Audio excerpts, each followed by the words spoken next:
5ই আগস্টের পরে আমার মুসলমান সন্তানরা হিন্দুদের মন্দির পাহারা দিছে, বেঈমানে ইস্কনের বেঈমানরা তার বদলায় আমার ভাইরে জবাই করে দিছে।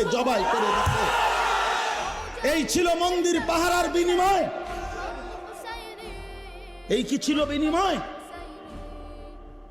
আমরা তো কোনোদিন জুলুম করি নাই, কোনোদিন জুলুম করি নাই। বাংলাদেশে আমাদের কত বড় বড় উলামায়ে কেরাম আমাদের জাতির রাহবারদেরকে বারবার জেলখানায় নিছে, আমাদের আল্লামা মামুনুল হককে জেলে নিছে, আমাদের আল্লামা সাখাওয়াত হোসেন রাজিকে জেলে নিছে, আমাদের গাজী ইয়াকুব উসমানী ভাইকে জেলে নিছে, আমাদের শত শত উলামায়ে কেরামকে জেলে নিছে। কই আমরা তো কোনোদিন কারো গলায় ছুরি চালাই নাই।